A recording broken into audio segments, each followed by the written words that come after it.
Messi কাণ্ডে শতদ্রু দত্তর জামিনের আবেদন খারিজ হয়ে গেল। 9 জানুয়ারি পর্যন্ত জেল হেফাজতের নির্দেশ দেওয়া হয়েছে।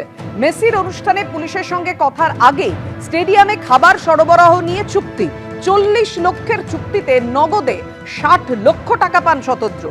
কোর্টে এমনটাই দাবি করে পুলিশ। মেসির অনুষ্ঠানে 19 কোটি টাকার টিকিট বিক্রি হয়েছিল। 34,576 জন মেসির অনুষ্ঠানে টিকিট কেটেছিলেন। কোর্টে দাবি করেছে পুলিশ। কিন্তু কেন 20 মিনিটেই যুব ভারতী ছাড়লেন মেসি?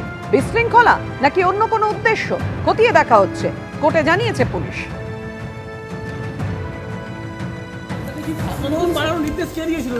কি বলবেন দাদা, কেন হচ্ছে টিকিটের ড্রাইভার কি 3 গুণ বাড়ানোর নির্দেশ কে দিয়েছে?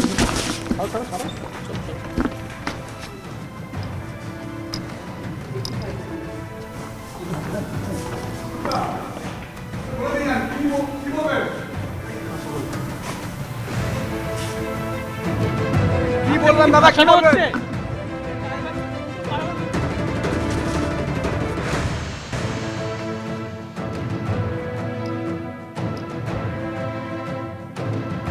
মেসি কাণ্ডে শতদ্রু দত্তর জামিনের আবেদন খারিজ। 9 জানুয়ারি পর্যন্ত জেল হেফাজতের নির্দেশ। কি হলো আদালতে জানাবেন আমাদের প্রতিনিধি আবির দত্ত আমাদের সঙ্গে রয়েছে।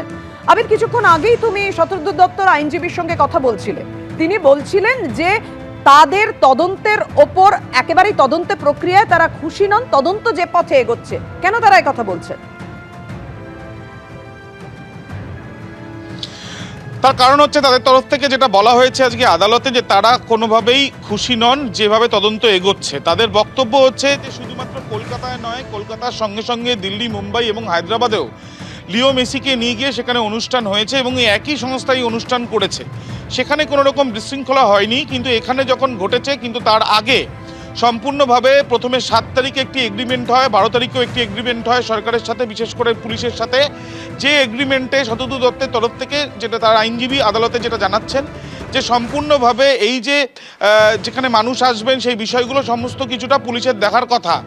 এবং এই ক্ষেত্রে তিনি 14 দিনের হেফাজতে ইতিমধ্যে ছিলেন এবং যা সিজ করার প্রক্রিয়া সেটাও, যে টাকা ফ্রিজ করার প্রক্রিয়া সেটাও ইতিমধ্যে করা হয়েছে। এবং এই পরিপ্রেক্ষিতে তাদের যেটা বক্তব্য থাকলেও, যেটা আমরা দেখলাম যে সরকারি আইনজীবী তিনি কিন্তু একাধিক তথ্য আজকে তুললেন আদালতে।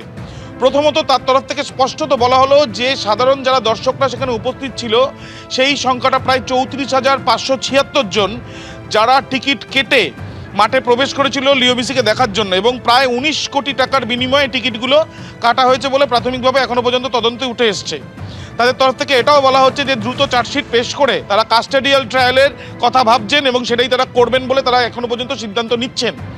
তৃতীয়ত তাদের বক্তব্য, এই পুরো বিষয়টা তদন্ত করতে গিয়ে তারা জানতে পাচ্ছেন যে এটা পরিকল্পনা মাফিক হয়েছে। তার কারণ বিশৃঙ্খলার পেছনে যে কারণগুলো তারা তুলছেন তার মধ্যে অন্যতম যে ডিসেম্বর মাসে সরকারের সঙ্গে শতদ্রু দত্তের একটা এগ্রিমেন্ট হলেও নভেম্বর মাসে একটি আলাদা এগ্রিমেন্ট হয়েছিল কিছু সংস্থার সঙ্গে, যারা এই খাওয়া দাওয়া যেগুলো বিষয়গুলো যেগুলো স্টেডিয়ামের ভেতরে প্রবেশ করেছে সেই বিষয় নিয়ে সরকারকে শুরুতে জানানো হয়নি।